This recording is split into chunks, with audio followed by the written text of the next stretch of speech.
like hours and hours of workouts maybe are useless for now, and as you said, they're gonna bring you to burnout. These lines won't go up, but you're gonna feel fit anyway, for what you are doing. That's what we want now for the workouts that we are doing now, the strengthening and these HIIT sessions, and we want to feel fit for this, okay?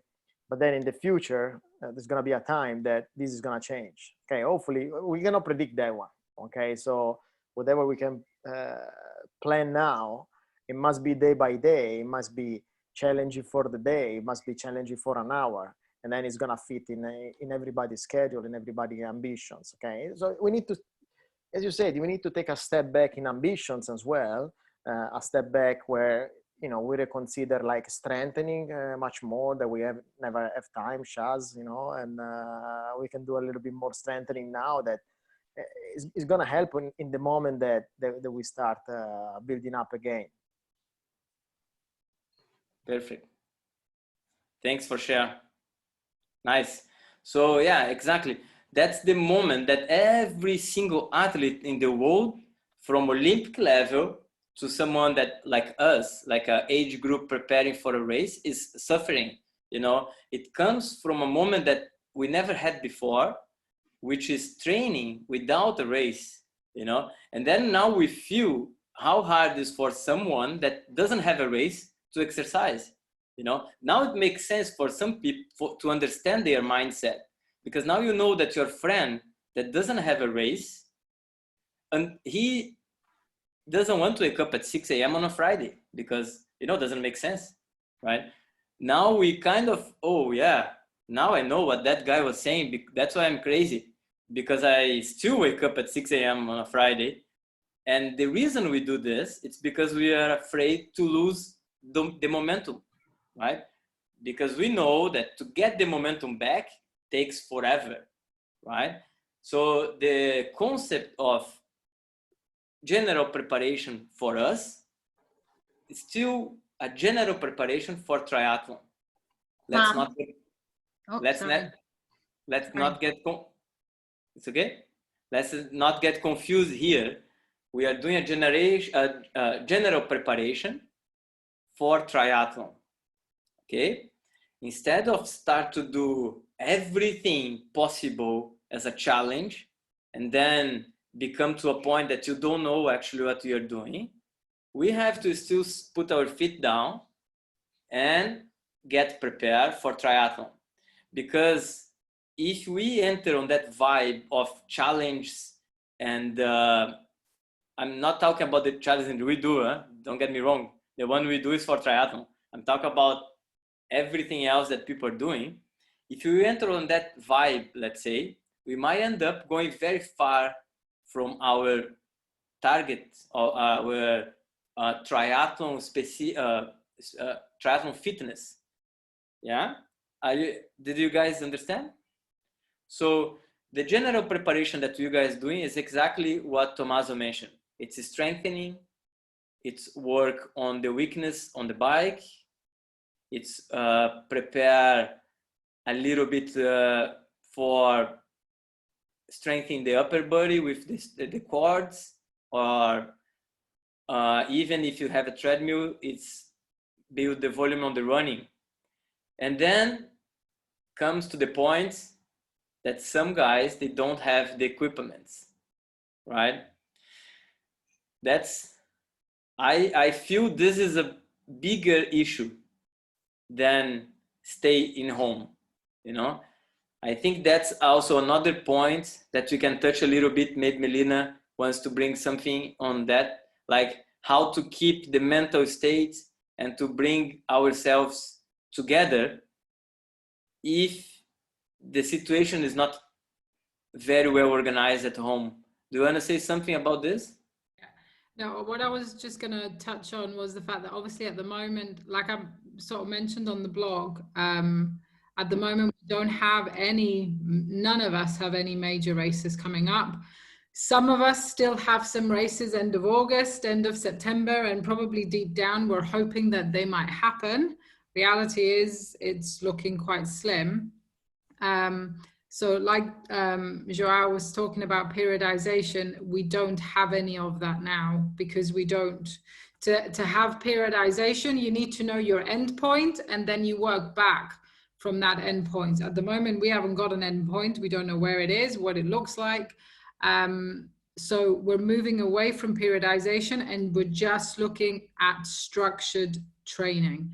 So it's almost it's a week by week basis. And even though it's tricky, like we're all used to training with races in mind, we need to figure out some little tiny goals that we can have every week. And these are where some of the challenges come in.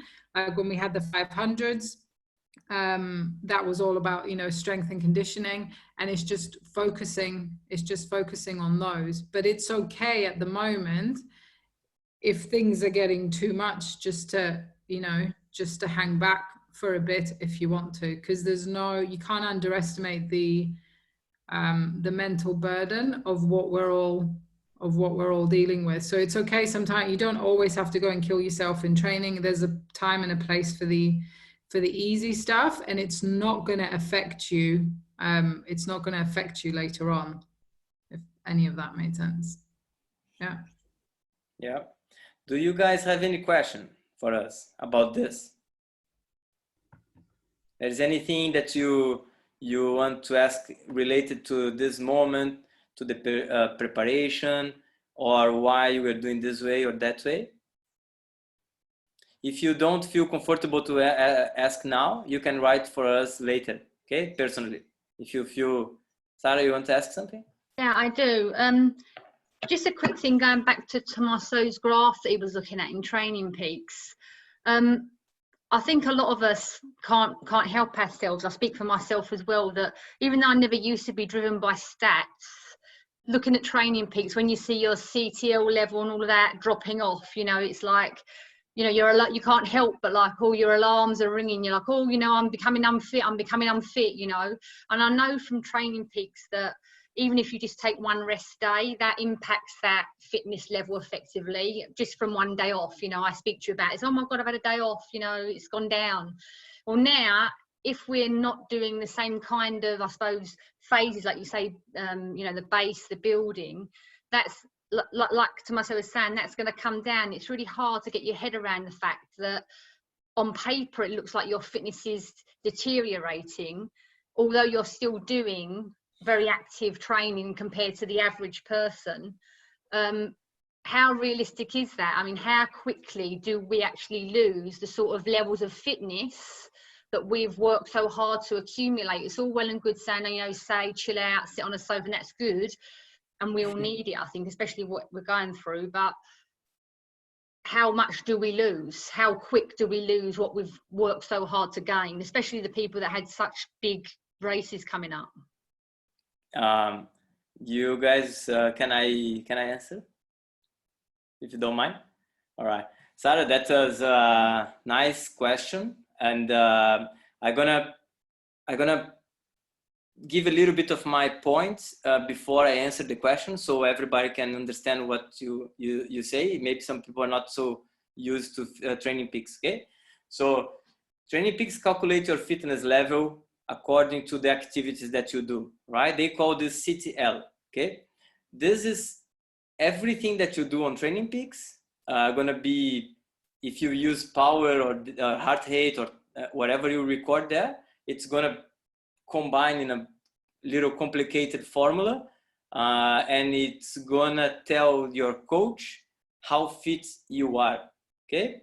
And this means fitness for everything: swimming, cycling, running, and strength. So Training Peaks CTL does not break down the sports fitness. So if you swim a lot or if you swim less, but you bike a lot or you bike less, it's gonna compensate each other. So that doesn't mean when your CTL, your fitness level is very high, it doesn't mean you're gonna run like a crazy man or a crazy person, because this can be only related to your bike hours. Let's say somebody that bikes a lot, you know what I mean? So now what's happening is the overall fitness is going down, because we cannot do the same amount of stress on your body. And why? Because there is a limitation on the environment. You know, the environment doesn't allow us to train as much as we used to do. So now, if you compare few different variations, let's say, if you take your graph only for cycling, it might be higher than another time of the year because you're riding more, okay, cycling more. If you go to the strength, if you download the strength and if the heart rate is correct, that's another point, guys. If the data that you enter on Training Peaks is not so reliable, those numbers, they're gonna be a little bit lost, okay? But that's another topic. So now I don't have a treadmill at home. So if you go to my fitness level of running now, it's 0, okay? But if you go to my bike fitness, it's high. Overall, because I'm doing one sport less, my fitness level, it's dropping down. I cannot compensate both things cycling more, because the formula calculates all the sports together, all right? Now, how much we are losing and how much gonna take to gain $1 million question. I can see the faces like, oh my God. Well, you want to say something, Melina? Sorry, I'll just butt in quickly and then I'll jump back out. The one thing, now the numbers in Training Peaks are really useful. They're really useful for us as a coach, and they're also very good. They can be quite motivating for you guys to be able to see how you progress. But most of the figures in Training Peaks rely on TSS calculations, which is the training stress score. And that's primarily valid and reliable primarily with the bike, because we get a lot more data with heart rate and power and all that. It's relatively reliable when it comes to the run, but it's fairly unreliable when it comes to the swim and when it comes to any kind of strength work. So whilst those numbers are really good and they're really useful, and as coaches we use them, and you guys should refer to them as well, don't get lost in them, okay? One of the most important things, as well as, you know, on the one side, you've got to be able to understand those numbers and interpret them so you can use them. But don't forget, don't underestimate the strength of you being able to read your body. So it's one thing to say to you, ride at FTP or ride at level 5 or zone 5, if you've got the numbers in front of you. If I take that gadget away from you, you should be in a position to read your body's signals and roughly get to that without the numbers in front of you. So just be a little bit wary of getting bogged down with all the numbers. They are very useful, primarily for the bike and the run. When it comes to swim and strength, not so much. So I'll shut up. Yeah, well, that's totally true. Actually, even on the Training Peaks course, they say that, you know, Training Peaks was an app, a software created for cycling in US 25 years ago, or I don't know, maybe more. And they just realized that it's really good for triathlon or endurance sports. And then they kind of start to build up the application, the software from the cycling. But we know that the variation of the metrics of running and swimming, it's so big that sometimes we can even delete the swim to don't interfere in the wrong way on your fitness level, right? That's what most of the coaches, they do, so you don't get wrong data, okay? Well, guys, now how much you lose, remembering that we are trying to talk about fitness, exercise and training. So we know that we are in this general preparation, and for triathlon, you know, in a phase of no races. And then it's known that usually there is a little bit of variation, okay, from athletes to athletes. We're gonna lose around 10% of fitness every 7 to 10 days of no training. Okay, so if you're not training something, it might risk that after 10 days you are 10% less fit on that specific sport. Okay, how much is that? Depends of how fit you are. That's a very important rule in sports that you need to remember. There is a big rule here that is, the more you do, the less you lose. Okay, this is the way your body understands sports or the stress that you have. So the more you've been doing, the less you're gonna lose if you don't do it. Okay, and the quicker you recover, because the more you done before, it's gonna relate to your background of that sport, right? So if I'm been running a lot, I'm a runner, and then I'm doing triathlon, and now I stop to run. I never swam before, I stopped to swim. Which one gonna come back quick? We know running, you know, because my background in running, my body understands the movement. My system knows the effort. I know how to deal with the pain, and my mental state for running is much more positive than for swimming. While when I go to the water, I hate swim. When I go to run, I love run.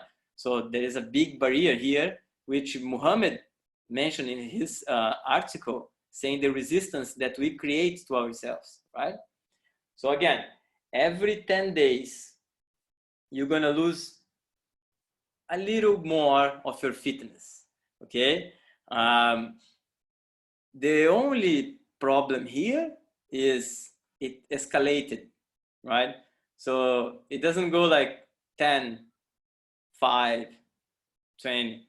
It goes like, boom. And we know, because when we stop, you just feel like you don't have anymore, right? Let's go again, Coach Tommaso. Another a word that comes to my mind when we're talking about what we lose is the specificity. You know, we were talking about logistics, the issues that we have. So if you cannot swim, if you cannot run, that's specific for that discipline, and you're gonna lose it. There is nothing you can do about it, because you need to spend time in each discipline. Otherwise, you know, like the fitness, yes, you know, it could be just aerobic. You could have an elliptical and ride it for 3 hours a day. Yeah, you're gonna get some fitness, but the specificity, that the fitness is not quantifying that one. You know, like joints and ligaments, when we start running, Shaz, they're gonna suffer. Okay, so this one we cannot estimate. I mean, like we should have a you know, like deep knowledge of everybody. We should know everybody really deep to know what you're gonna lose in terms of specificity. So as you said, it's going down. We try to keep at least our aerobic endurance active, so that, you know, our body is gonna respond again as soon as we spike. But if you don't have the logistic to do some sports, those when you're gonna lose the technique. It's the technique that you're losing. So yeah, we can have some workouts that are gonna focus on some of the drills. You know, like we've been stressing with the stretch course, because now we can see something that we were not looking at it when we were in the pool or in the sea. Now we can see it. But that's, I think, the main thing that we're gonna lose. Specificity for me. I feel like you know, I'm losing like running outside. I'm losing like riding. It's okay, but I'm losing swimming in you know, with a longer reference, with a longer point of view, and outdoor. So that's a big one, I think. And that one, much more than the fitness, aerobic fitness, or our VO2 max or FTP, is gonna take longer to get it back, because the risk is, especially for young guys like me, to get injured. Okay, so I'm gonna feel myself like, man, my Garmin is telling me, because I'm running on the treadmill, that my VO2 max has improved and I can run fast and everything. I'm gonna go outside, I'm gonna smash it, and then I'm gonna have issues with my calves, with my knees, with my joints, because we're not doing that. So we will need to be very careful, and you're in good hands. No, I think it's a perfect point to talk about the build up after this period of time, where we all might risk to get injured just because we want to do everything together. And I'm sure I'm going to receive thousands of messages when they open the lockdown. Coach, I need to do this. I lost this. I'm like this. I'm feeling like this. Oh my God, where's my power? And it's okay to send to me. I receive very well those, but be calm, because the same way that we build your fitness before, we're going to build again, and quicker. Remember, the more you have done before, the quicker you're going to recover. Olympic athletes, they have a very hard rule on themselves, and which is kind of a panicking rule, because that's how they think of training. And they think of training saying, every day they lose, take 7 days to recover. That's how Olympic athletes and coaches, they think about training, right? So for this kind of level, you can understand what's happening in the athlete's head. And that's why they were panicking that Japan wants to keep the Olympic Games, because they were not training. The results were going to be horrible this year. So there's no way, a part of the corona, but the results of the training, How I see for us, I see that if you're not doing a very specific sport now, and you're not touching any muscle of that sport, like you're not doing any stretch cord for swimming, you're not doing any upper body, you are not engaging those muscles at all, it might take almost a month to go back to that level that you are from the day one. If you are not touching anything, let's say you are totally lazy to try to keep your fitness on that specific sport. If you are being able to do a little bit of that sport, so if you are running on a place, if you're jumping, if you're keeping your muscles and joints a little bit alive for running, doing our strength training, for example, that I try to do a lot of jumping for the calves, exactly because what Tomas said, when you go outside, if your ankle and your calves are not strong, we're gonna damage ourselves. So I do a lot of jumping there, right? So if you're doing a little bit, then it might take 15 to 20 days to start to feel that you are back from the day one, right?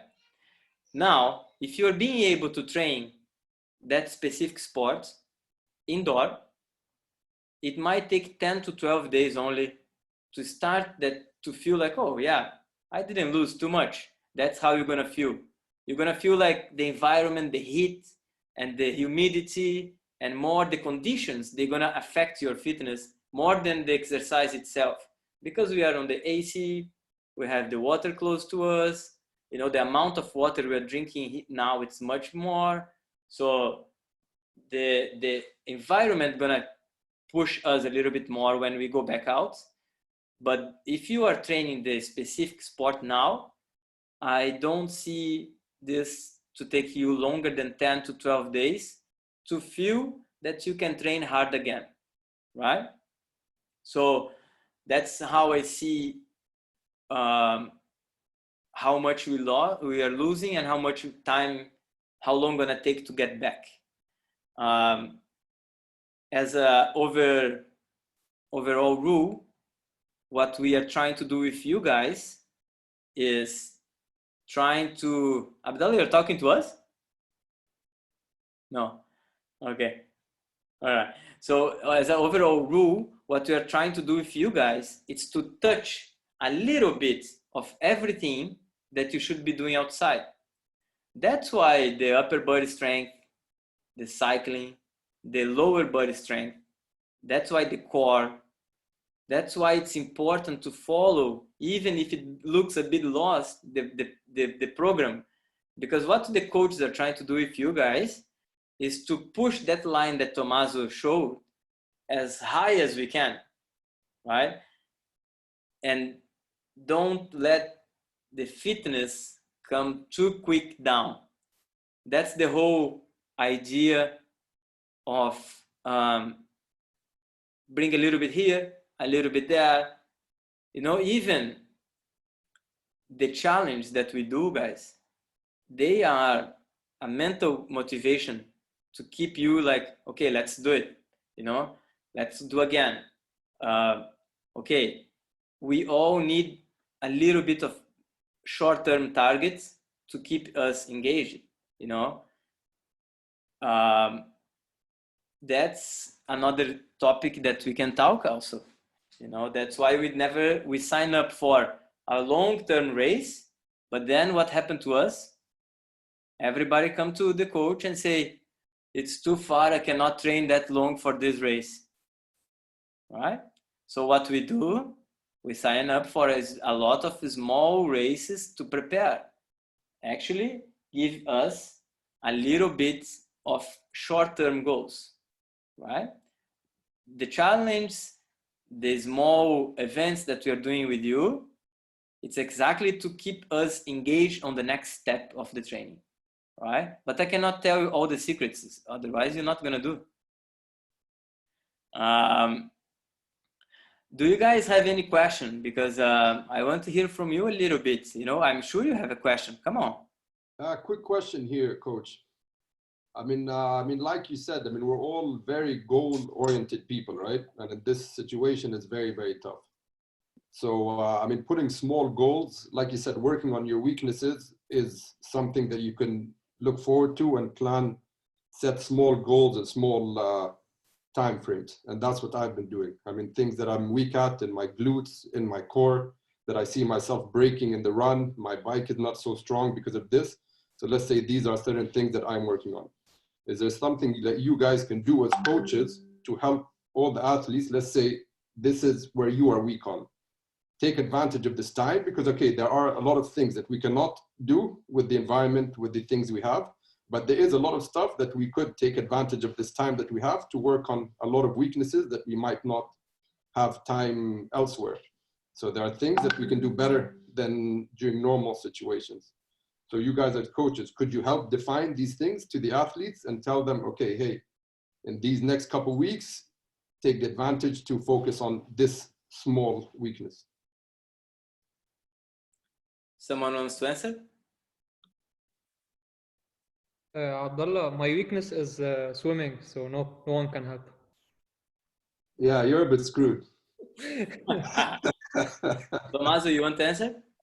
So yeah, one aspect that we are trying also, you know, because on preparation, what should you do? Should you do workouts on sweet spot? Should you do workouts on like we did today on matches on FTP?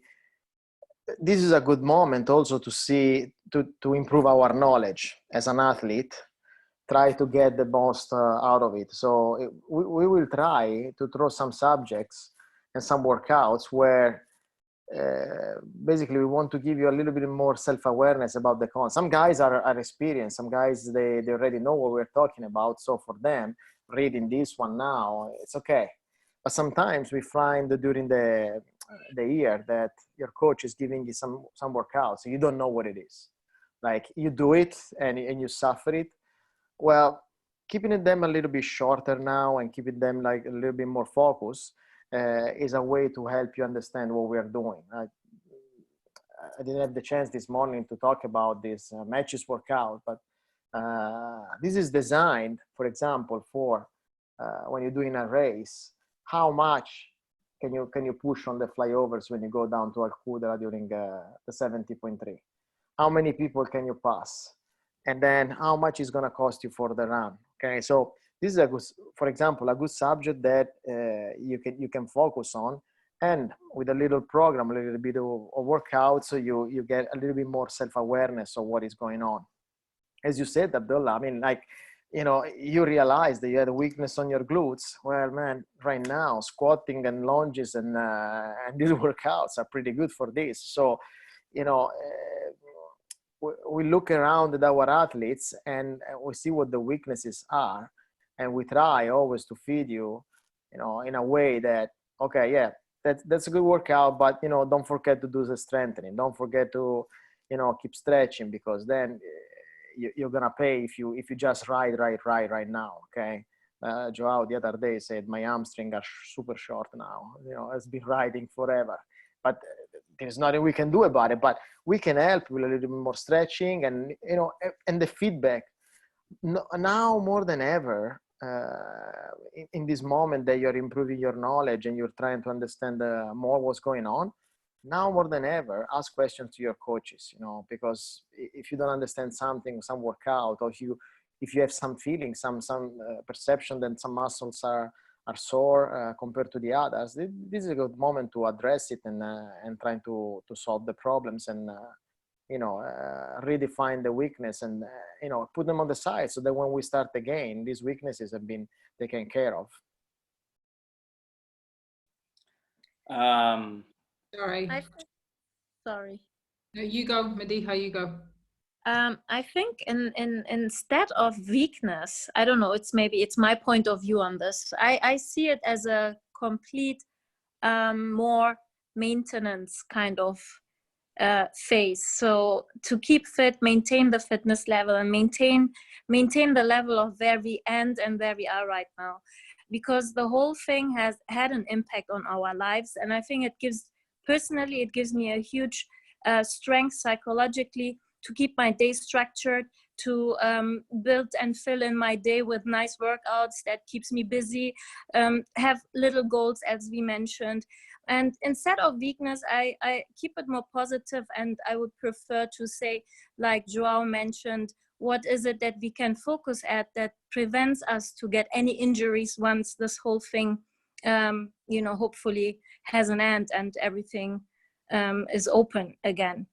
That's how I see it. And I think the way how you all as our coaches has structured so far is incredible, the amount of adaptation that you put in within that short period of time, and you keep us busy and customize us accordingly on our strengths and whatever is important to prevent actually injuries.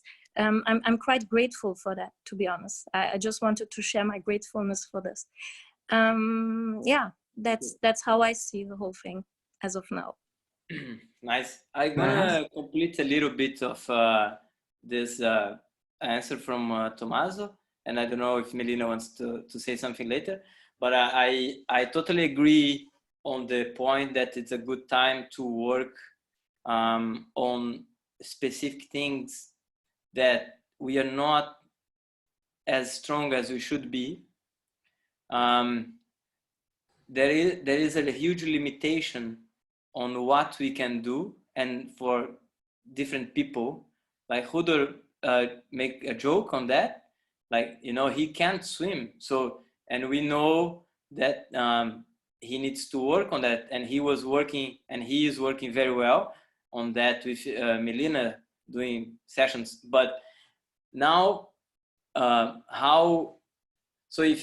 my point is, like, completing with what Mediha said, is to don't feel, because there is a overall feeling that we should be doing a lot of stuff, right?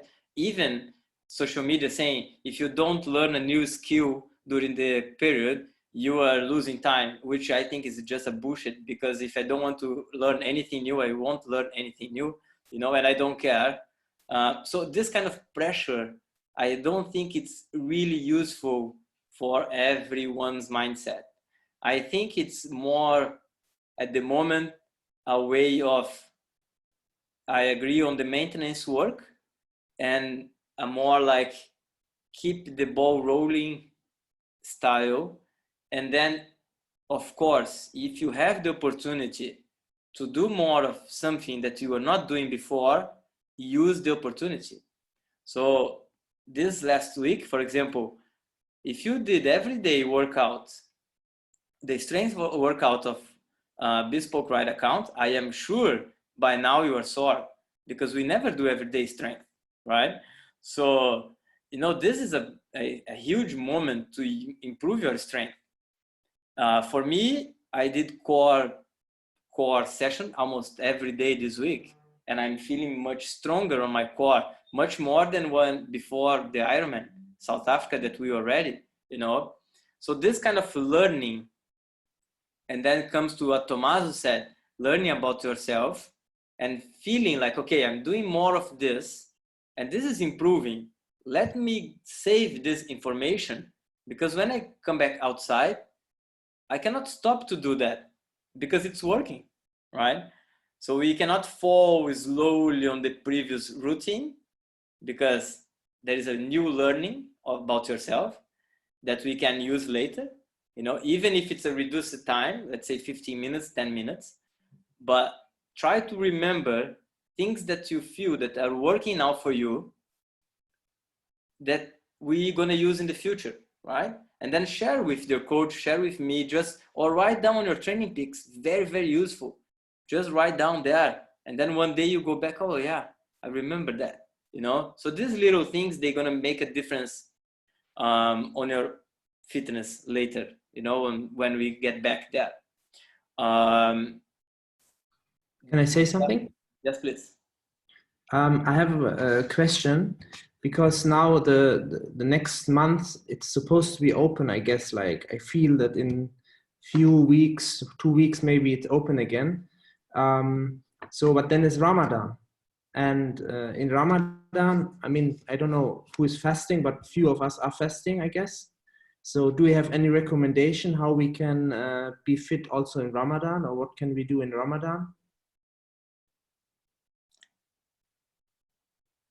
Melina, you want to answer this? Can I just say something just from personal experience? Hamid, so in Ramadan, usually I've trained while fasting, but it is recommended to train 1 to 2 hours before eating. And if you can push, you'll be able to push as much as you want 1 to 2 hours before eating, but don't do it. It's not recommended to do it in the morning, of course, or during midday, of course not. The good thing in Ramadan, hopefully, working hours will be shorter, so you'll have time in the afternoon to train between 5 and 7. I've done that multiple times, and from my personal experience, I was able to push normally, like I push every day in my training while not fasting. Really? So I don't think it's a problem if you manage it properly. Training hard after eating is also not recommended, because you won't be able to do it. You'll throw up, basically. Yeah, that's one thing. But I don't know if how you guys are looking at it. But given that now Ramadan is coming, and not only Ramadan, now it's the summertime. So if you think about it as a triathlete, you should be in your off season anyways. Usually all athletes have off seasons, and there's a season and the off season. The only problem in triathletes is we always have a race scheduled at some point, and we train as if like there's no tomorrow. So now, honestly, if it wasn't for the situation or anything, there wouldn't have been any races around here, because usually June, July, August is empty. I think, yeah, taking it as an off season, and in the off season, basically athletes have fun in training and work on building a solid foundation in the gym, because later on you won't be able to do it. So yeah, you'll have a lot of time training, and the foundation that you're gonna build now from strength will help prevent any injury later on in the season, because in the season you don't have time to go back to strength as much as you have time now. If I can just butt in on that one, Because I've been the last sort of year or so, I've been focusing on a different nutrition strategy, which usually involves most of my training is done in a fasted state, and it doesn't. There's not much research evidence out there, even for high intensity exercise, to show that if you do it fasted, that you're going to lose much in terms of performance. Because let's face it, a high intensity session is probably going to be about maybe 45 minutes to an hour in terms of the actual hard set. It's not going to be beyond that. And in terms of the glycogen stores that you've got in your body, you've got enough to do that. The key is it's more about, instead of preloading with carbs or whatever it is that you eat, it's timing it after. So as Hodo said, it's best not to exercise in the morning, because then you're not going to be able to eat. And that can, it's not that you can't do it, it's that you're actually going to limit your recovery and then how you perform later. You're probably best off maybe training, I guess, before iftar. So then as soon as you've pretty much done your training, you're good to eat. You'll just need to be a bit more careful in terms of how you manage, I guess, your hydration. And also maybe just bring down the intensity for those 4 weeks. You can train fasted for 3 to 4 hours if you're just doing at aerobic levels. So maybe just bring down the intensity, because as Hoda said, at the moment the season's done. At least the local season is done, and usually the only races we have in the summer is if we're racing on the European circuit, or if we're traveling and we do another race. So if you don't have any other races planned, it's not going to hurt you to pull it back a little bit and make sure you're okay to cope with how you do it. And especially, and forgive me if I'm wrong, I know you're new to triathlon. I don't know whether you're new to sport generally. If this is going to be your first Ramadan where you're training a bit more committed and a bit more dedicated, it's going to be a massive learning curve for you in terms of how your body reacts. Because we can all give you our own experiences and stuff like that, but it's going to come down to you individually. So just take it steady and see how your body copes. But definitely, like Hodor said, time it, I would say, later in the day. So as soon as possible after you've exercised, you get some food in you. So then you're boosting your recovery, and then you can get some rest. If that makes sense. Yeah, I'll just say something for Hamid. So last year, Hamid, I think one of the best thing I did during the fasting, that was the swim. So swimming exactly before the breaking your iftar is, I think, one of the great idea. So I used to swim almost swim when you're fasting, right? I mean, talking about religious stuff now, I'm not part of it, but, but I mean, for me, like, it's fine, because that they have, you can. Yeah, but I mean, in terms of sport, I mean, swimming was like one of the best things I've done while I'm fasting. You don't feel like you are tired or fatigued at all. And again, as Melina and Khudr said, I think not before 5 o'clock, you can start, as like we break our fast by 6:45. So yeah, swimming I think will be the best idea to do before the iftar. I will discover. Thank you. If we can swim. Oh, sorry. Abdulhab, you want to say something? Yeah, just a quick point. My experience as well from last year was it's very important. I agree with everything in terms of training beforehand and so on, but one of the critical points that I found is you need to be extremely careful about what it is that you're consuming when you're not fasting at night, and in particular what electrolytes and hydration you're putting in your system before you wake up in the morning. And that allowed me to train almost the same as before like everybody said before, you break your fast in the afternoon. And I think now that we're used to being on home trainers, that's even better. And I've been able to put in as much intensity as everybody else. And I also, like Imad, worked on my swimming. I found a nice priest or imam next door that told me that it was okay, so I did it. Nice job. But the Shaz, food, but the main point is being really careful about your food and your hydration when you're not fasting. What are you putting in your system for the next day? Yeah, can imagine. Sorry, just jump in on, sorry, just one more point. It's not necessarily relating to Ramadan, although it can be linked to it, but it's more of a general comment because we've talked a lot about how we structure our days and that training gives us a lot of structure and a lot of motivation. And at the moment, we're all kind of searching for an element of normality to this mess. Obviously, Ramadan's about to start in a week as well, so that could add an extra complication for some people.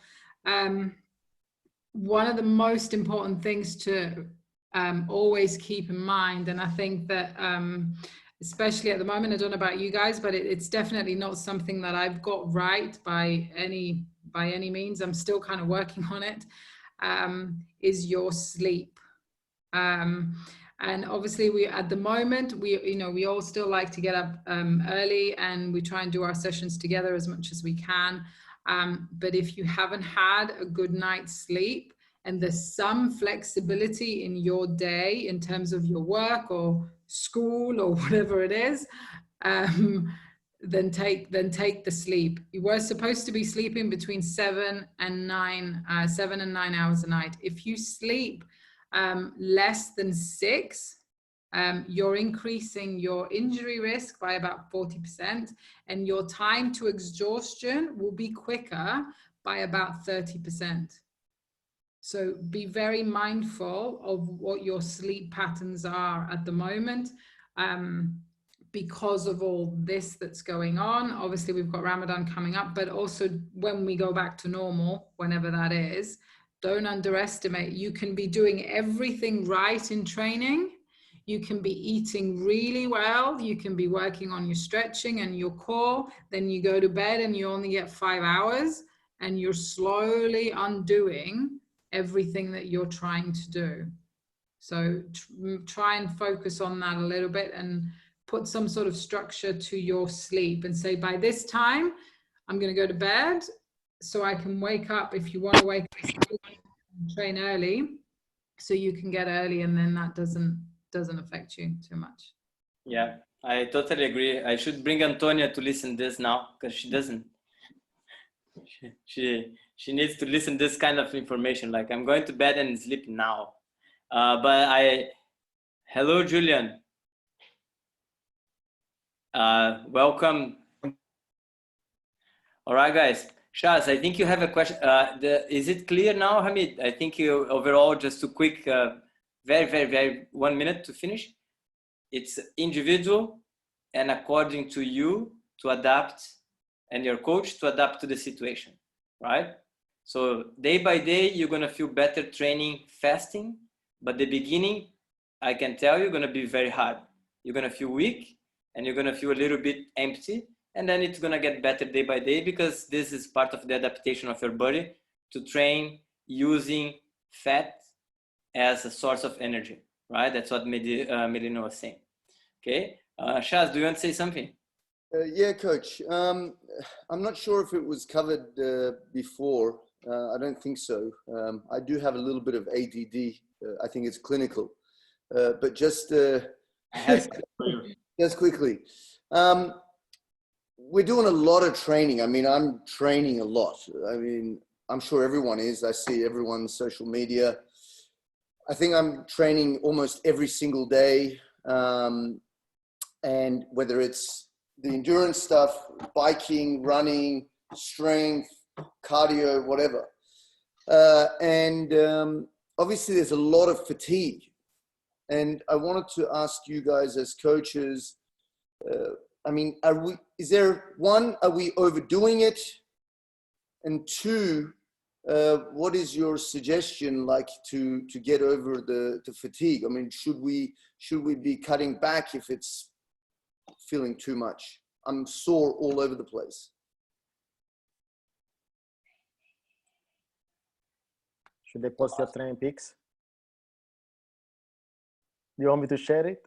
No, wait, I forget to record some stuff, you know? I don't record strength and cardio that much. According to me, obviously the last 2 days you've been pushing hard, especially with the ride. You've done also extra rides. So this is not helping you for recovery. And in this moment, you're gonna feel it much more because all the active stuff that you were doing before by, you know, going down, getting in the car, going to work, moving. We are not doing that one anymore, you know. And that kind of movement is, I was telling my daughters, oh, but I have workout 30 minutes. Yes, but, you know, when I dropped you to school, you walk to the class and then you go to the gym and then you move. And this stuff here, we're not doing anymore. So I think that whatever you do now is very heavy on the body. And that's why we're not making like super longer sessions, you know, the 5 hours ride. I mean, it wouldn't make any sense. It would take you forever to recover it. So, you know, every time you're adding something extra, yeah, I can see it here. Yeah, it's pink goes up, blue stays there. Okay. So because this is the moment that if you're sore, then more strengthening and more stretching and more stretch cords. Okay.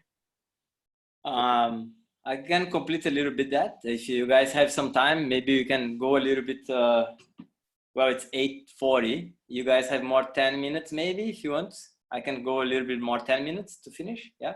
So just a quick one, because I could talk forever, but I think we have family and I can hear here.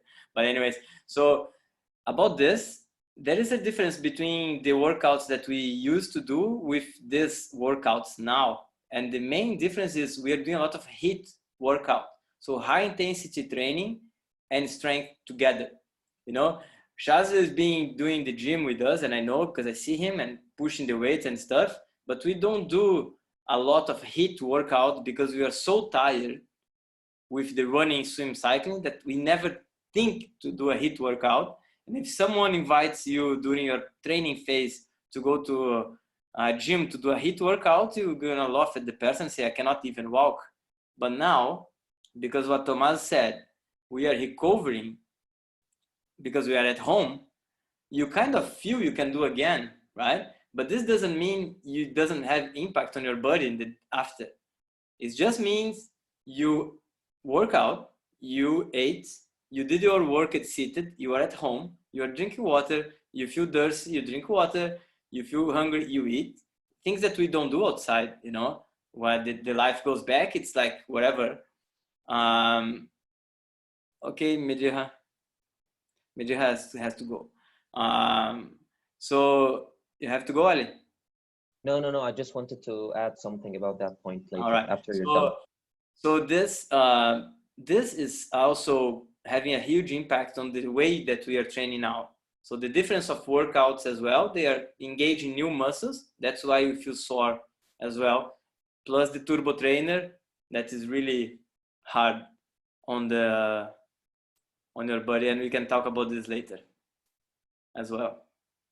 Ali, you want to add something? Yeah, just about the overdoing it part. I always go with the rule of listening to my body. So I think you've noticed this, but for example, after the 500s, because I haven't been doing any kind of HIIT training or strength or whatever for a very long time, I had to pay for it for almost the whole week. I remember that right after that, we had the Everest challenge, and I was dying. I couldn't do anything just because of I really pushed myself on the 500s. I wanted to finish it and I didn't finish it, and I paid for it later on. So I always listen to my body. I personally know my limits. I know when I'm overdoing it. I know when I need to rest. I know when my body's slightly lazy, but you know what? I'll just get up and do it. So you need to always listen to your body and your coach, of course. Yeah.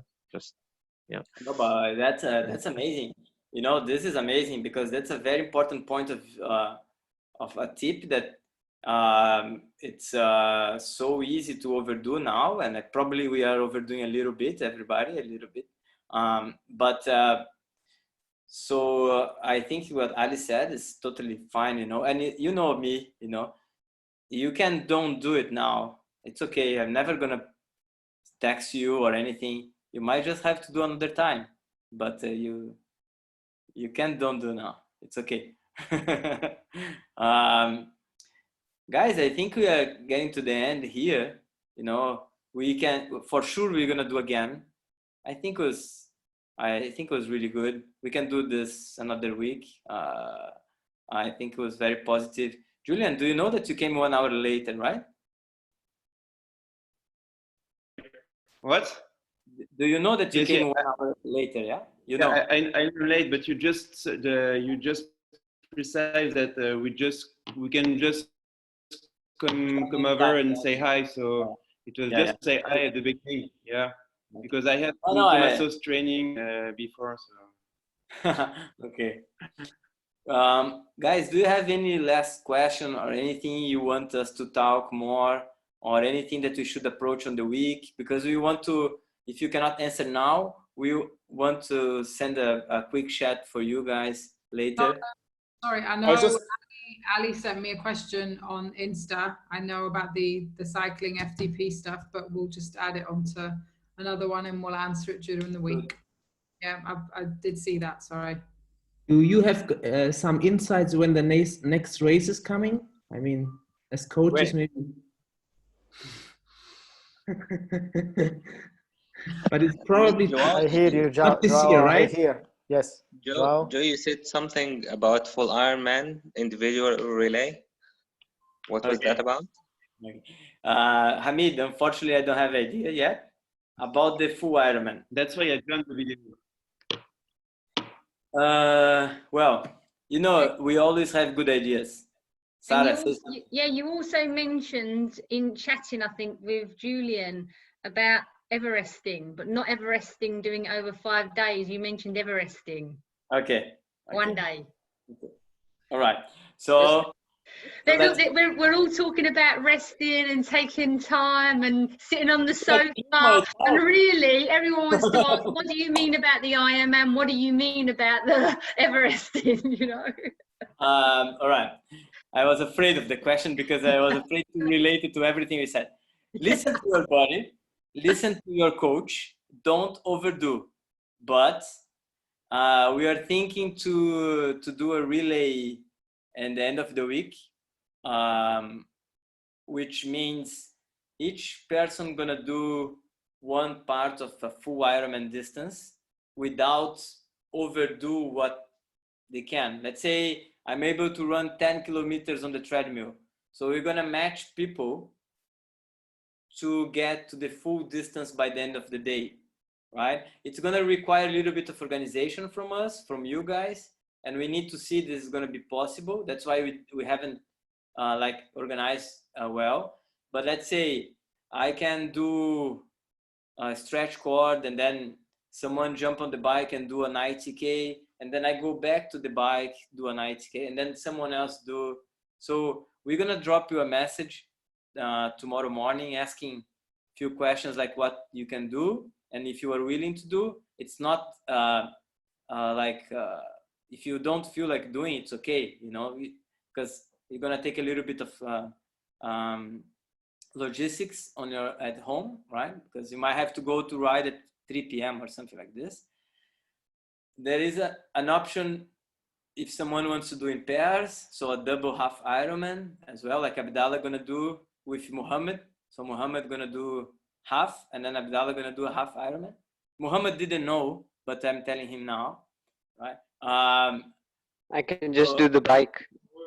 Imad gonna do burpees while everybody do Ironman.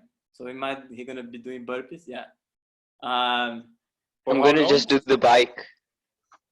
Yeah, sure. For how long you have to do the burpees? Just 15 hours. We're gonna keep going. Okay, that's it. Fine. Okay, no problem. And so that's the idea. Okay, we're gonna organize for you if you guys want to do. So if you don't want to do, we're gonna do as well. So it's fine. Imad, which muscles grew after the burpee thing? You would actually lose muscles my after. elbow. I'm serious. My elbow was hurting for almost 3 days. I don't know why. The Yeah. triceps. No, that's the ligament of your triceps to push yourself up. That's Yeah, not yeah. your, yeah. So it was like I think 2 days to recover from that. Yeah. Even the second day, I was laughing when I was awake. I couldn't even get out of the bed. And then we have, so to finish off, then to give the idea, then we are thinking to do the Everesting as well, but that's the other weekend, right? So if anyone wants to climb the Everest non-stop also, we're gonna try to organize as a group, okay? But don't think about that, don't worry, it's fine. That's don't worry about that. We're gonna talk later. I think, Coach, you want to finish this? How you feel? You want to say something for the team or something? Food is ready. No? Food is ready. Guys, do you want to say something to finish or anything? Thank you. Thank you to all those that wore a little bit of pink. Thank you, Khodar and Hisham and Sarah. Thank you. That's all I need.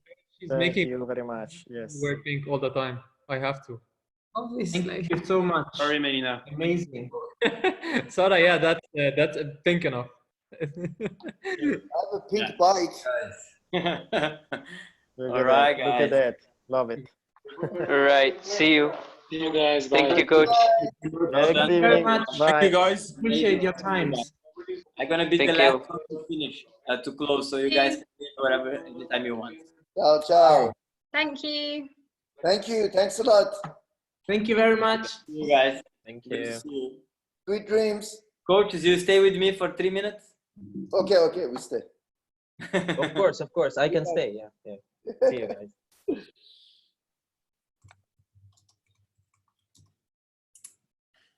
Shall I stay? You can stay. Joao including me or no? Yeah, you can stay, don't worry, no problem. Yeah. We've still got 2 more. Is Rishi here? Yeah. And Julian. I think okay. How do you feel, guys? It's okay, we're not gonna say anything. No. If you send me the recording, I was looking right now that there is a page where we can upload like a podcast. This was pretty good. I mean, we put it as a link on the blog post, so that I mean there are few things. The important thing is to write down a little bit of description of what we talked about, but and I'm not gonna edit. I'm not gonna edit. But No, it's full file. It's 1 hour and 10 minutes, so it should be good. It's a free portal where we can upload this kind of stuff. Okay. What do you think? No, I think it's perfect. I record everything. I think we should allow people to listen to this and, and you can go back as well if you need as a little information for everyone. I've taken also some notes. This Ramadan fasting thing, it could be a subject that, I mean, I'm not familiar. I've been fasting just because I couldn't eat. So I just went training like I need to go. But so I don't have any insight. But if you guys are more experienced with the athletes and stuff and you want to, keep it, take it to the next level, especially because now, what can you do, what you can do, you're training in the house. So there is no rush to go to the Autodrome, otherwise it's closing, there is no rush to go to Al Qudra because you cannot. So, you can take it in easy, and once you break your fast, then there is no need to train right away, but you can wait, for example, or, something like this. It's full of mosquitoes, it's killing me.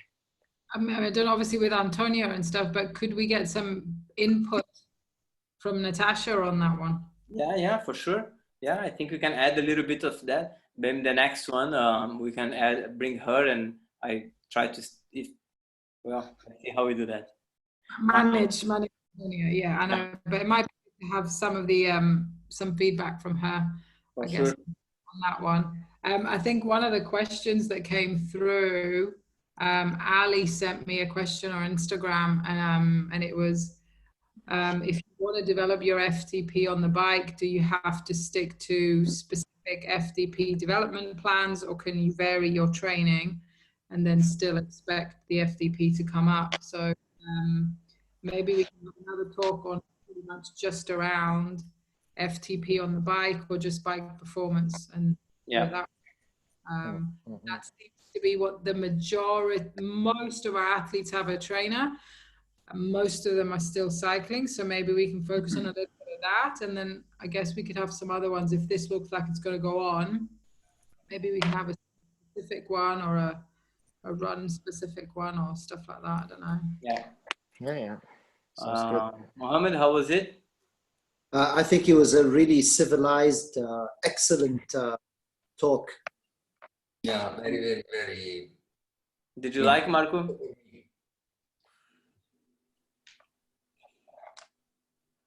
Marco, did you enjoy? Yeah, I mean, it was a very interesting also for me. I mean, as an athlete, you know. Good. Imad, how did you feel? Did you enjoy? I just want to, yeah, of course, like it's really a very good session, let's say. Just wanted to add, I don't know, maybe no one is asking about it, but it really came to my mind since the first 2 days of the quarantine. The kind of food we were eating while we are training outdoor, I think it's quite different than what we have to eat right now. So, I mean, for me personally, I just adapted like all of my food intake, lowering the carbs and cutting the sugar, like, processing sugar for honestly like 100%. It's like 0 sugar. So I don't know if we can maybe just highlight that. Well, do you mean that basically because at the moment we're at home, we're probably fueling with proper food, whereas when we're outside, we might be having gels and whatever we find as Zads? Is that what you mean? Exactly. And even like, you know, previously we were even burning calories almost like 30 or 40% more than now, because of the normal movement, like going to the work, using the stairs at work or whatever. But now we are just at home.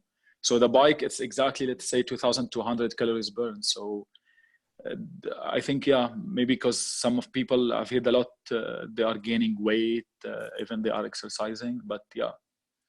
Yeah, I think nutrition, can fuel. Nutrition going to be a good point to talk next time. There are a lot of topics to adjust on that.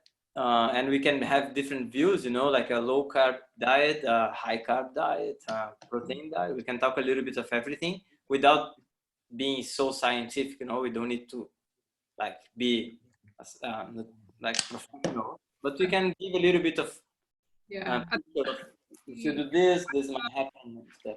If we have a nutrition talk, I guess, unless Natasha comes on, I think we have to be quite open at the start of the session and say, none of us are nutritionists. We are only giving our perspective and our experience, giving them guidelines. I think if we go down, like I said, unless Natasha comes on, Natasha can give a bit more specific advice, but if it just sticks to us, I think we tell them, this is just guidelines, this is just advice of what's worked for us, and if they want more detailed stuff, they need to actually go to a nutritionist, I think. Very, very, very important. This is a, you know, I totally agree that we shouldn't be the coach that say, I do everything, you know. I totally agree. This is not the best way to approach our coach style, and I know you guys also don't do that. So I gonna try to organize our home here, that Natasha gonna be at least half an hour, you know, and then so to cover more, because this is a very deep topic, and we need to be very smart on the way that we discuss, to don't go super long in a conversation, you know. But anyways, it's very important to talk about that. Guys, I just want to thank you for your time. Thank you, dude. So much. Thank you. I'm getting so much feedbacks from all the athletes now. They love it, and really appreciate your time. And I think we did a very, very, very good job, and we need to do again. Yeah, definitely. Okay. Well done. Thank you so much. Night. Ciao. Bye bye. See you. I'm gonna finish the meeting, okay? Yeah. Bye. Bye bye. Yeah.